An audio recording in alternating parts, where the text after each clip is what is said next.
Hello everybody, this is Purge, and I'm bringing you guys a replay commentary of a Viper game. Now, I know we literally just did a Viper upload, but this game was played after that Viper upload, and I wanted to make this because I played this off-stream, and I thought it was a nicer way to play Viper than last time, because I learned something. So, if you guys haven't watched the other Viper replay yet, it was a game from a stream. I played mid-Viper. I went for pretty quick Dagon, and I didn't really have much impact the whole game. I was pretty much always late to fights, and I felt like it was not a good game. So this is the second game of Viper that I've played on the patch. I played this with Dagon off stream, and I felt way better about my build and performance. And the way that I'm playing in this game is Viper. This game is much closer to the way that Viper was played in the meta before, which was as an offlaner, because he has the ability to pressure the offlane carry, and he can also transition decently to mid-game impact. So I wanted to talk a lot about that and just give you guys my thoughts. So first things first, how has Viper changed in the patch, I guess? He, in some ways, his ultimate is a little bit worse. His ultimate did damage through magic immunity before, like BKB, but all abilities do magic damage through BKB now, so arguably his ulti does a little bit less damage, but it's still very good at slowing people. I was laning against the Clinks this game, which is a bit interesting. My starting item build, I went heavy on Ironwood branches. This is probably not quite right. I wasn't quite sure what to buy. I think I was busy talking, so I just bought a lot of Ironwood branches. But Viper is still an agility hero, so Ironwood branches are good, but like not the end-all be-all best possible thing you could buy. I don't remember how fast I bought Urn, but Urn is still really recommended as an offlaner, and in fact it's even better now, because even if your lane's going bad and you die, you still get an Urn charge, which helps you get a kill with it. And Urn is still very good on Viper. It gives you armor, gives you mana regen, gives you stats, and it also will give you a little magic nuke and some heal as well. So it kind of covers a lot of the things that Viper is missing sometimes. Based on the lane match, the reason I remember now why I didn't buy items yet, because I was worried about laning against a Viper, or sorry, against an Ursa. So because of that, I chose to save money to potentially get a fast boots instead, was what I was thinking.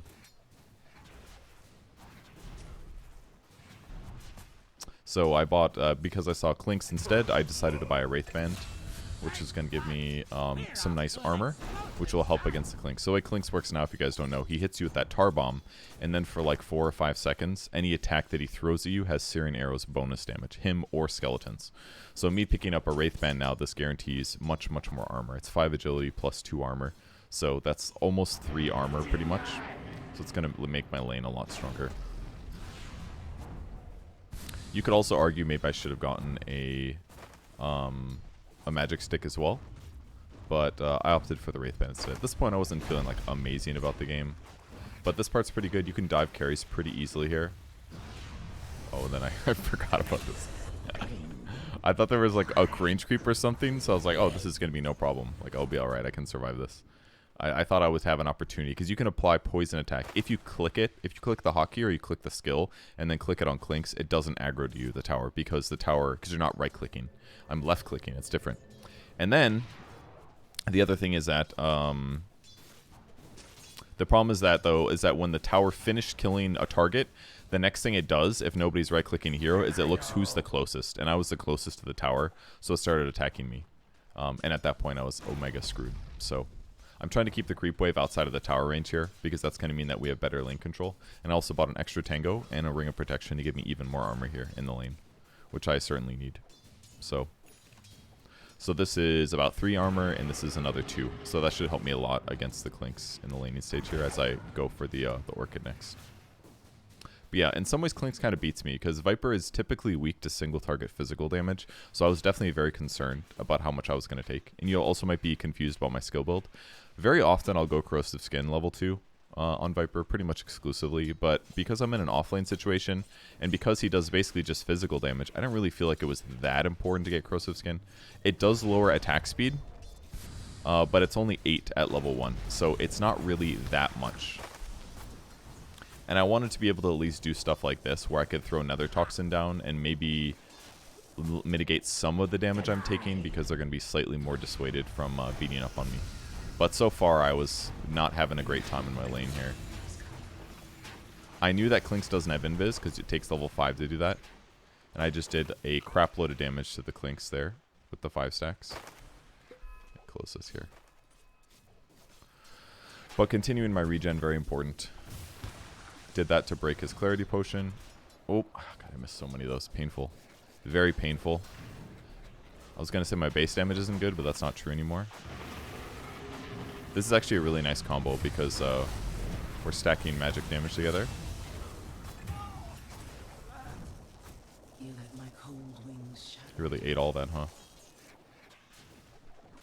But yeah, Arctic Burn does magic damage over time. Poison attack lowers their magic resistance and does magic damage over time, so together they stack really nicely. So the only downside to me buying my Urn here is that I'm completely out of regen now, which means I kind of need to buy more before I send out the courier, or I'm kind of just done in my lane. But luckily, Dagon was smart, and he got Arctic, or what's it called, Cold Embrace. So no physical damage. And here's one of the problems with Clinks for sure. His lane is just a little bit more vulnerable. He does end up killing me, but this is in some ways just better because then I get full HP and my Urn is finished. So I don't remember if I bought boots first or my initial hunch is I need more regen, maybe a tango or something. But it looks like I chose just to be a little greedy and buy boots. If we do manage to get a kill, I bought an extra Ironwood branch because I'd eventually turn that into a wand, and I didn't have enough for tango anyways, but nice side pull here is going to make our creeps get denied. This will pull creep waves towards our tower, and this should make it easier for us to end up getting a potential kill, basically. So, yeah, still no Nether Toxin. Or sorry, no Corrosive Skin, which is probably... It's bad against Scarith Mage for sure, because that blocking 10% of the damage I take would be worthwhile, but either way, having Nether Toxin does give me much more kill potential. And that's one of the upsides. I'm going to get 1 point of it. And shortly we'll see the power of Urn. And frankly, movement speed on this hero. Now, if I talk about what happened in the previous game again. Killing Day 9, so I'm going to be a little aggressive here.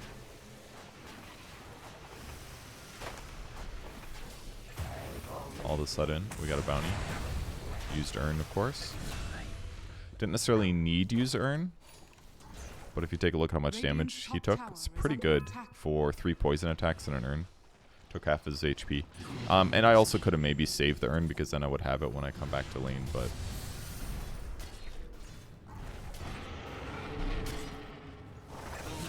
he very dead.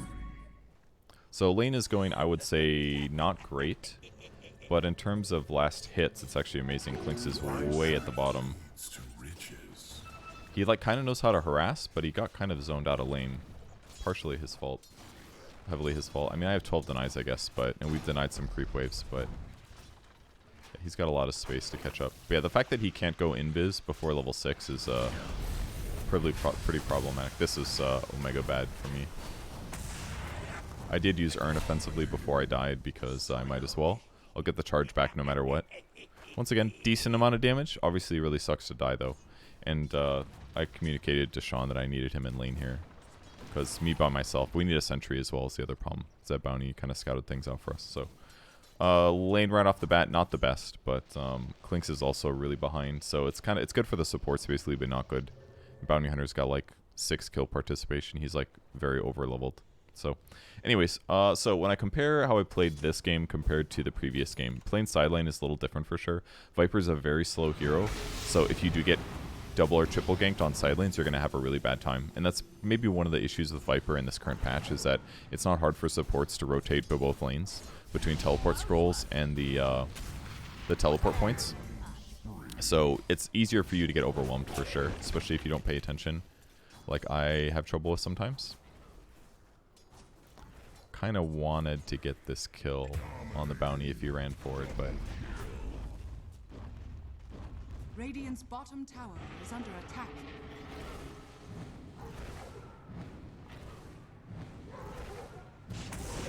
used my Urn because I was going to get a new one anyways. Nice little rundown kill. And we've got creep waves on the tower, which is great. Just going to heal it a little bit here. Don't want to tank that much though, because I do have regen, but I don't have like the most in the world. That's not worth saving the catapult here. I'd have to burn like close to 2 Urn charges to offset it just to get my creep wave there. But it would have taken the tower faster, which would have been good. So I queued up mech now, thinking like, oh, I'm the aura guy, right? That's what I need to do as Viper, get tanky, keep my team alive from this burst damage that we're dealing with. But at some point in this, I ended up changing my mind. I don't remember exactly when, but... And here's your new ulti. It actually has a much bigger cast range. That's 700 at level 1. It's a big difference. Compared to your attack speed, which is 575, it's actually easier to Viper Strike somebody to initiate than it is to attack. So this is the biggest difference in the hero. This guy's not 6 yet, by the way. Do you see how much fucking damage he took? It was wild how much damage he took there. Quite a lot. Took a little bit of damage, but it's okay. I've got Urn for this. And a Tango. But yeah, I think the issue is that this guy's not playing his hero right. Yeah, he doesn't have that many points in Death Pact. So he probably didn't have very much bonus health. But regardless, I was able to burst him. And this is the big difference maker in Viper, is that your ulti cast range is higher, so it's easier to initiate fights. One of the ways they actually nerfed the hero in the past was the slow on poison attack was less at early levels, so it's hard to basically initiate with poison attack, to like attack somebody multiple times to eventually kill them. You kind of needed to like for them to be really out of position or something like that to be more likely to get a kill. But now that you can just ulti them from farther away, it's much, much easier to get a kill. The downside then is if you ulti first, then they're not going to take as much damage from Viper Strike. But see how that range difference? It's just a really big one.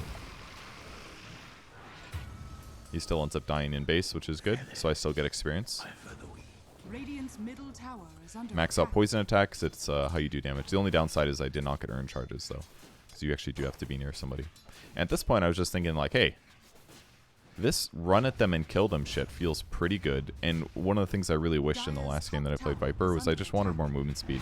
And Boots of Travel solves 2 bases. It makes you faster to help offset the fact that your hero is slow as hell. And it also... this is unfortunate. That was a really hard one to get. It gives you more movement speed, and it also helps you teleport to team fights, which were both problems that I struggled with in the last game. That I was really struggling to get to engagements because my hero's slow, and yeah, and teleporting to creep waves does not always be. It's not always an option. I also got 2 points in Nether Toxin at this point. This is partially because my lane was kind of out of control at this point, and I was doing well. If we take a look at that net worth, my net worth's quite high. This game's kind of janky in terms of MMR, but we can still talk about the hero principles. But because the lane is uncontested, generally going more offense is usually better, because that's going to mean I can farm better.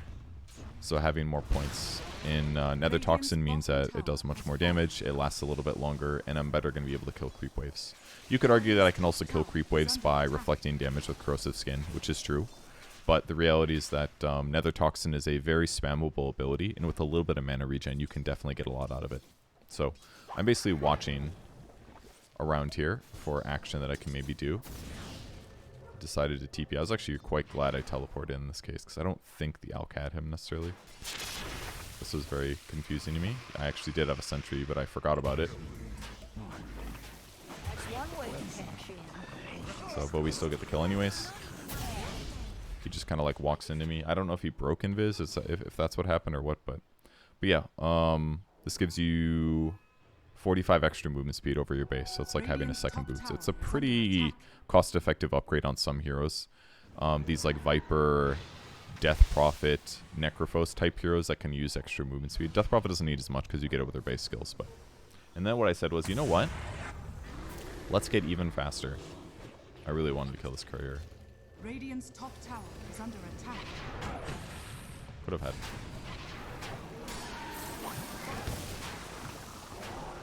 Radiant's middle tower is Kind of a weird fight so far. Dire's bottom tower is under attack. Little Urn usage. That Winter's Curse wasn't good for me, but.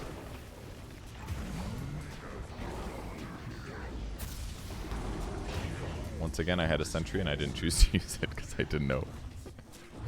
So they're kind of like taking terrible fights and all. So maybe not the best example, but what I aimed for this game was a Yasha.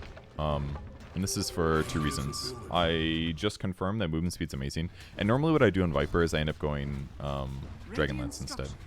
Dragonlance is like comparable in terms of cost, the very similar price, and it gives you very similar things. It gives you generic stats that you need on your hero. In this case, it gives you attack range, but I'd argue that Viper doesn't really need attack range as much as you need movement speed. And it also gives you much more attack speed. This is 28 attack speed, Dragonlance is only 15. So you get 13 more attack speed, slightly more cost, the same armor, but it gives you movement speed. And 10% movement speed is like kind of bonkers good right now. It used to be 8%, it got buffed. So, but between this BOTs now and this Yasha, I'm actually running around at 401 movement speed, which is really fast for a Viper. So maybe this is like an extreme case because of how the laning stage went in my net worth compared to my opponents. But it felt quite good for the reasons that I can run down my opponents, I can escape from them, and I can also TP support the side lanes. You know, one other thing you guys might be wondering, like, is it worth upgrading Urn of Shadows? And generally the answer is probably no on Viper. It's a little bit expensive, and while it is a very, very good kill item against the right lineups, and maybe I could, if I was against like an Io Leshrac or something, yeah, I'd probably buy a Halberd. But in most cases, just having generic items are probably better. But I did feel much, much better about this Yasha BOTs. I'll have to try it another game to see if it does feel truly viable or not, but we'll see. Little gank on me here. Really not much I could do once I got silence, but nice TP supports for my opponents, but ultimately a good gank by my enemies. They did that well. I don't know if it was a smoke or not, but it's a really nice astral step there, hitting 3 heroes.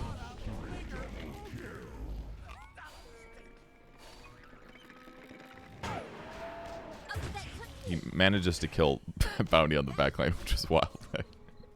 Took me like seconds to realize what happened. But yeah, if I had gone for a Dragonlance or a mech build instead of a Yasha, I might survive that game. By all means, I legitimately might survive. So you could maybe criticize. Here I am to save the day. The fact that they're still here is kind of wild to me. Look at that range, isn't it beautiful? Doing a little extra damage here. Probably shouldn't have successfully gotten that kill, or that catch-up kill. Like, they should have just backed most likely once we responded, but whatever. And yeah, now I'm going Dagon. In this game context, I think Dagon here makes sense. The problem that I had last game was that, like, basically what would happen is I would get ganked, and I would poison attack a guy like 5 times, and then I'd Dagon them, and then I would die right after, which didn't feel very good. But whether it's because of the MMR of my opponents, or the nature that I can choose to initiate or get out, the fact that I kind of have a choice now makes it simpler, right? Because I'm not just like committed every time they go on me, because that's the problem with being ultra slow. If they go on you, you don't get out unless you kill them first, and normally you solve that by going tanky, and that's why things like Mech on Viper or Greaves is pretty good.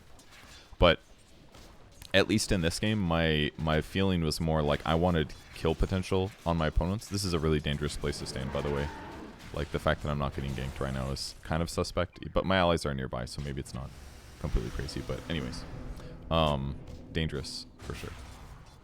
Now I'm getting phylacteried, I realized.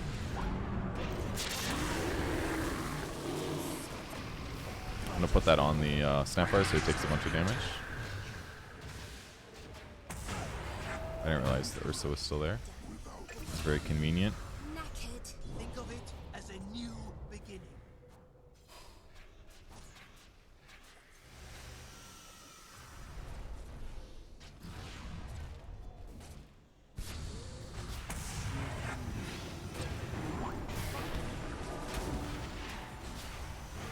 There's a big heal by him.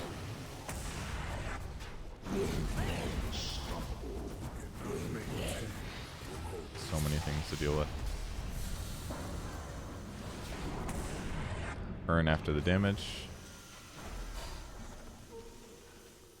Wand as well. He heals me, which is nice. Back up because I feel like I can probably fight him. He looks omega dead, but Hoodwink's going back in, I guess. Break means no fairy swipes. So put that down and protect myself. I don't know if you can dodge that one. Urn after I take the nuke to get some heal up again.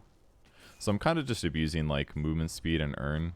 I mean, if we get less kills, probably doesn't feel as good to go in and out of the team fights, but you know, the generic stats that I have is pretty solid. And yeah, a lot of net worth over our opponents.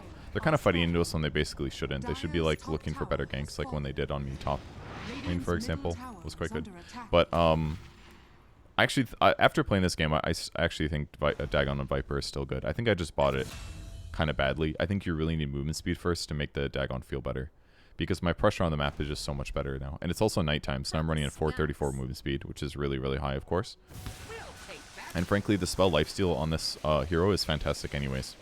11% spell lifesteal is really, really good, because you do so much magic damage anyways. So it doesn't give you spell amp, of course, which is also kind of good on Viper, but I think the Dagon at this phase was kind of sick.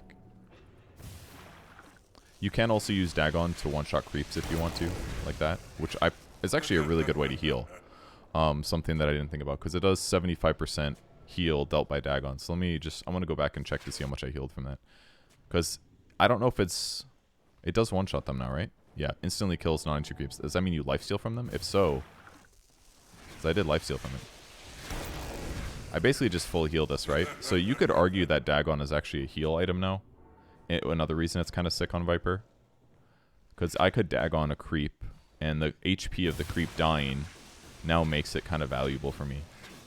Because if the heal is based on the full HP of the creep, it's kind of insane lifesteal. It's like, oh, I get 1200 HP from Dagoning a neutral creep. Minimum like 750 or something, right? So like I could utilize this mana to count as a heal, which is pretty cool. The cooldown's obviously a little long on the item, but I think it's pretty valuable. I don't remember what my neutral item options were. I know last game I played, I went for Vampire Fangs, and I thought that didn't feel very good, personally. I would prefer Grove Bow would be the best, most likely. I feel like I didn't get the option, otherwise I would have taken it. But I opted for Ring of Aquila. But between those two, those are definitely like very, very good options. This is armor, damage, mana regen. Lots of armor, basically. Decent amount of armor, 3 armor. So, kind of like all the stuff you want. Generic stats on this hero are good. We are going to push this a little bit, get the creeps on the tower. We can take the Tormentor for sure. I'm definitely capable. I have tons of damage amplifiers.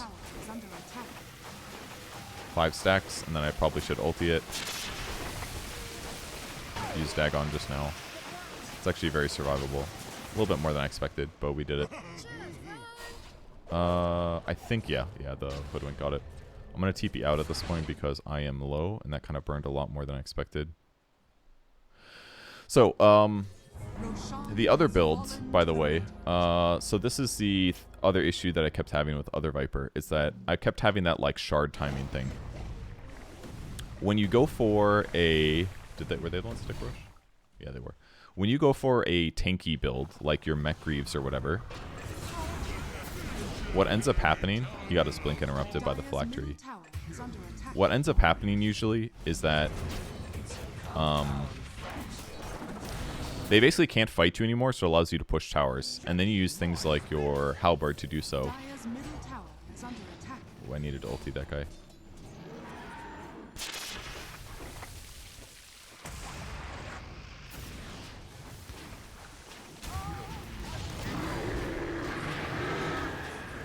Almost sort of recall what I was saying. This side of Ursa is more important. Probably should have put the second skill down ahead of time, just in case he had a blink. It's too early though, he doesn't have one. In fact, he went weird items. I guess he's playing offlane or something. What was I saying? Okay, yeah, if you go with the tanky build and you go like Dragonlance.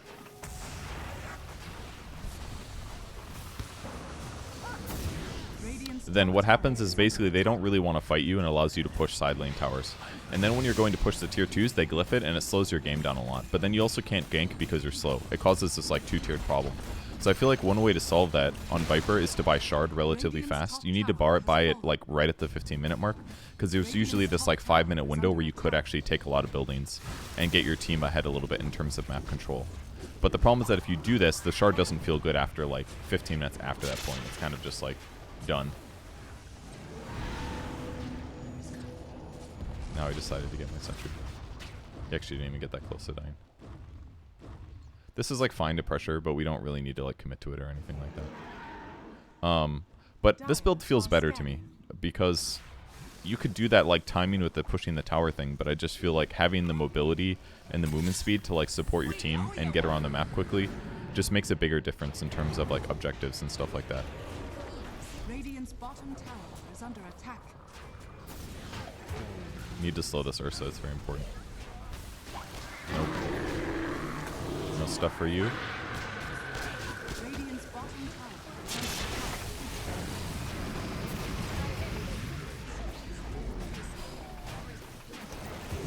attack. The Dagon heal was so good. Radiant's bottom tower That was a nice save by Day9. Very important that I protected myself against the Fairy Swipes, though. Nether Toxin to protect myself from him. Then he doesn't actually kill me that quick. I got mana burn and stuff. I took a lot of damage, but we're kind of just snowballing them big time in net worth, so that's part of the reason that it's going like this. They're kind of taking fights they really shouldn't. I also got this 15 talent to the right instead of the left. I pretty much exclusively go Corrosive Skin Magic Resistance because that number is just so freaking valuable. Like, it's actually incredibly valuable. It really increases your survivability by like a huge amount, pretty much.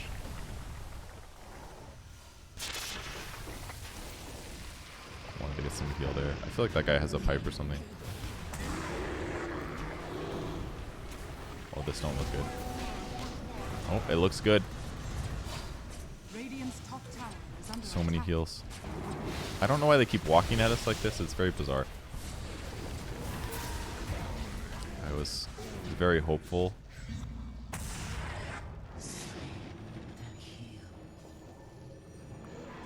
But yeah, if you go Dagon build, you definitely get poison attack magic resistance reduction because that puts your poison attack from 10 to 15. So getting 5 stacks, that is really good. You could also get shard because that increases the max stacks you get by 3. So hypothetically, your Dagon can do more damage. But my hunch when I buy BOTs in Yasha, I'm already pretty like limited on raw HP. Obviously, Dagon helps there in 2 ways between the stats and the heal. But I would really caution about getting the shard a little bit too early. It also lowers armor, which is cool. And it does building damage, but the max stacks is not really mega useful in this case compared to other situations.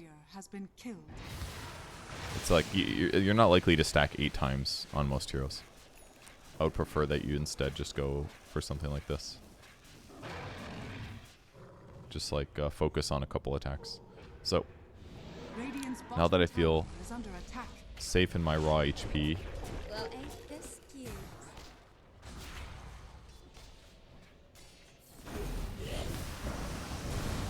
Omega dead. This is a moment where BKB would have been very useful. Surrounded by 3 heroes, comboed with everything. The fact that I also don't have like an anti-silence is kind of bad. Because if Sky does... If they basically go on me with Sky, then I die. It's more than enough damage, even with my magic resistance. Obviously having the other talent would help, but... you know, I've got a built-in 25 magic resistance. Like, Sky combo is a little painful, but... anyways, and at this point, because I felt like we had net worth advantage, I opted for a Kaya. If you're in a close game, it's probably not a good idea to go for Kaya in this situation. The reason that I think it's okay is because we're winning. But if I'm like dying too easily, much like I just did, then a BKB would be a better purchase. And frankly, a BKB probably was a better purchase. Could be halfway there, you know. Instead, I opted to go greedy, TP in aggressively. Pretty easy kill there. But what's cool about Kaya in this case, and Yasha Kaya on Viper is I almost never bought it, and frankly I almost never buy this item. Because generally the Sanj is just far better. You need the HP almost always, rather than being able to go more greed. But on Viper it's pretty synergistic because you're lowering magic resistance with poison attack. So that means getting Spell Amp stacks really well. It's the same reason why it's like if you stack lots of sources of magic resistance reduction, then it does like a little bit more damage than it would normally. It's just really synergistic. So increasing my damage when I'm already also lowering their magic resistance means my damage output is really high. This is pretty YOLO. We shouldn't really keep going. Very high chance that we get engaged on here. But yeah, it also gives me mana regen. by increasing the mana regen I get by 50% more. So it just pays off. It also gives me more spell lifesteal amp, which I do have with my Dagon. So that's kind of cool too. Not that it's a lot. It's like 4% more spell amp or spell lifesteal, but still cool. And also ups my movement speed by 2%, which isn't that bad. So mana pool, mana regen, spell damage, mana regen amp. It literally everything that Kaya does is actually good for Viper when you also have a Dagon. And then because my Dagon now will do more damage because I have 16% spell amp all of a sudden, this means that I'll lifesteal more from the Dagon as well, which is cool. So, and frankly, it does more corrosive skin damage, more everything basically. Paladin Sword would be a pretty good item on Viper if I could get it. I don't remember what I got though. I chose Elven Tunic. Elven Tunic's pretty sick. The reason I got Elven Tunic is because more movement speed, obviously very good. More attack speed, which means applying poison attack stacks is going to be easier. And the evasion is also really nice to help give me more survivability against the physical sources, which are currently the danger to me.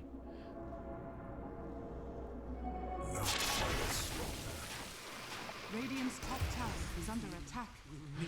Oh, I enjoyed that kill so much, dude. It gave me a lot of pleasure. Just fucking killed him. Do you see what I mean, though? Like how... It was pretty valuable shit. We'll slow it down.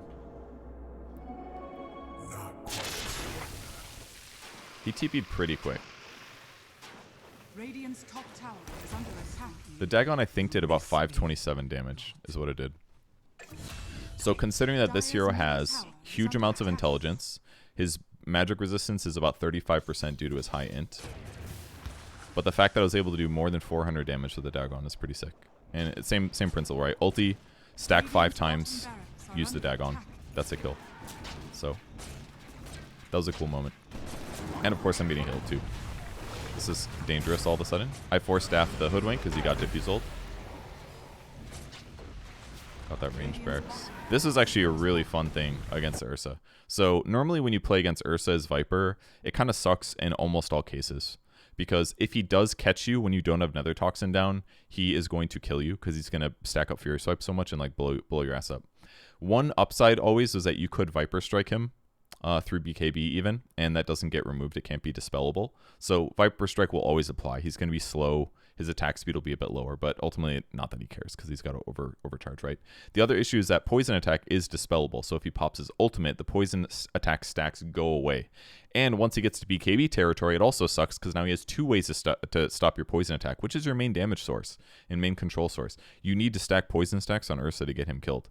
So when he just like uses either BKB or his ulti, you're like, okay, shit sucks.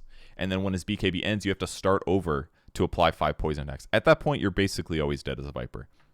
But in this patch, that's not the case anymore, guys, because you can still apply poison attack on people that have BKB. And this is just an across-the-board thing that Viper's happy with in this patch.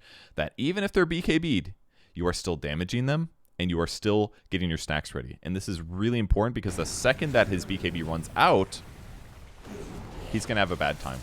So here's the Viper. Here, we'll take a look at Ursa really quick. Look how slow he is, right? He's running in. He's got 3 stacks on him. I put a 4th stack on him. I put a 5th stack on him. It runs out, and now he just takes a bunch of damage. And he's slowed. So maybe it wasn't impactful in this team fight, but the fact that I can have that slow applied to him is really, really cool, in my opinion. What happened in this team fight? I don't remember. I ran for my life. I need to Dagon a creep or something. Radiant's middle tower is under attack. Dagon for a little HP.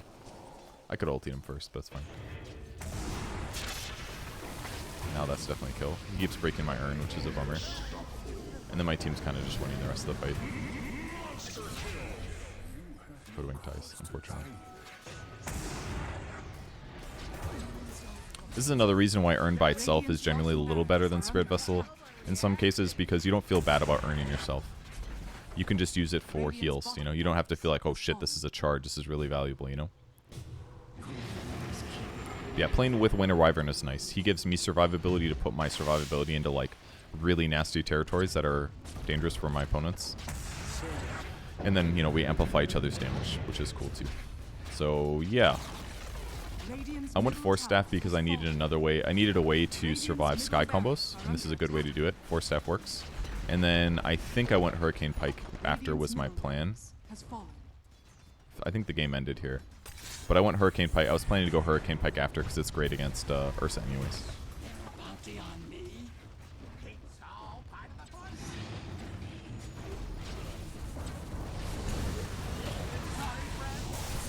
Here's a guy with BKB. He uses his ulti, which resets the stacks, but I don't really care that much. Use the Dagon. Oh no! I force staffed a little too close to him. Just a little too close. 20 talent, Viper Strike DPS, poison attacks, slow and damage. So I'll pause for a second while I talk about this. So the slow and damage, it doesn't mean attack slow. I got confused when I read this. I was like, oh, it has attack slow? No, the ability is called poison attack. So it does 25% more slow and damage. So that means the slow goes from 12 to 15, and the damage goes from 16 to 20 if you skill it. Or you can go Viper Strike DPS, which is plus 80, which is a pretty significant amount of damage. It's a 400 damage extra nuke when you get through your ulti. So it's basically 50% more damage to your ulti. It's a lot. So that means your ulti goes from doing 800 damage to 1200, which is like wild. It's a shitload of damage. And considering the bigger cast range as well, kind of a good talent. In fact, I wouldn't be surprised if that has a higher win rate right now. Let's take a look really quick. It actually does have a slightly higher win rate because the damage is just really, really good. But still, poison attack, slow, and damage is really good too, because if you're stacking this 5 times, it is a 60% slow. If you get the talent, it's going to be 75, which is pretty all-encompassing. And I would argue pretty good against a hero like Ursa. If I can apply my stacks and he is slowed afterwards, that's pretty sick. I don't remember which one I got. Let's see. Maybe I should go damage. I feel like because I have Spell Amp, I should probably go damage is my feeling.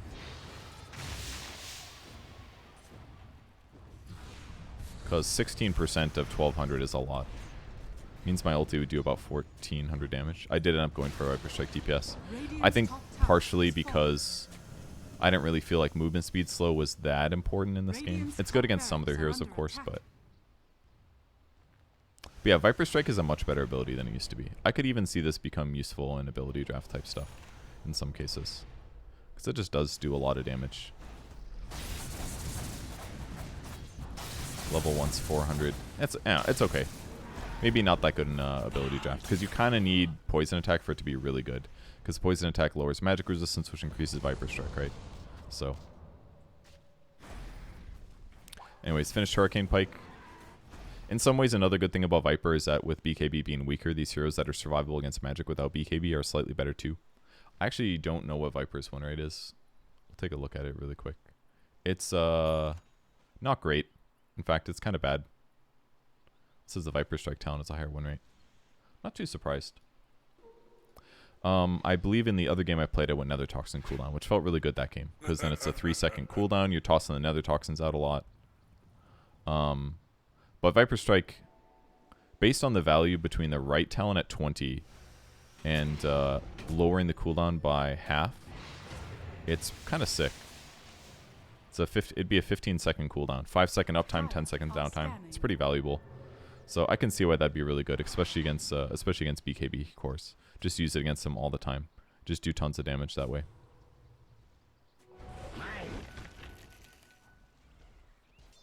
Yeah, we'll walk across the map for this guy. My guess was we were not likely to find him at this point. But I guess I held on to it anyways. We called Roche. We go Roche. So the way Nether Toxin works, by the way, is it starts at this damage and has to ramp up, I think, is how it works. They need to be standing in it for it to work. You have a pipe? Yeah, he does. So he's resisting my damage pretty good, but... And then I bought Shard because we're getting close to ending the game. And the other nice thing about the Hurricane Pike is it gave me some much needed HP, which was cool.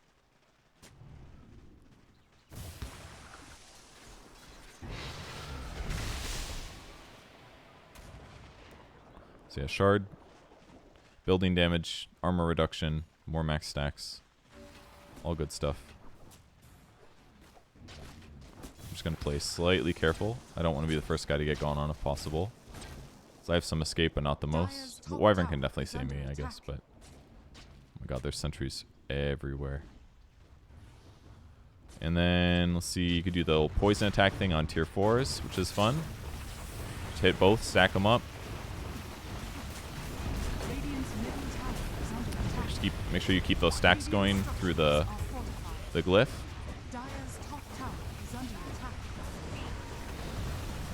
Fighting is important, guys, but why do that when you could just win the game?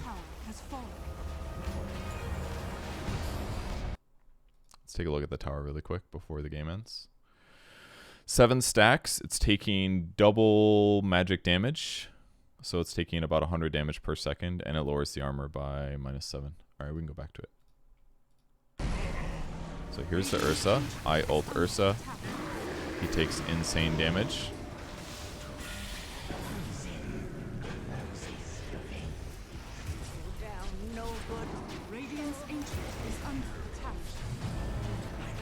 Dagon is so satisfying, I gotta say. So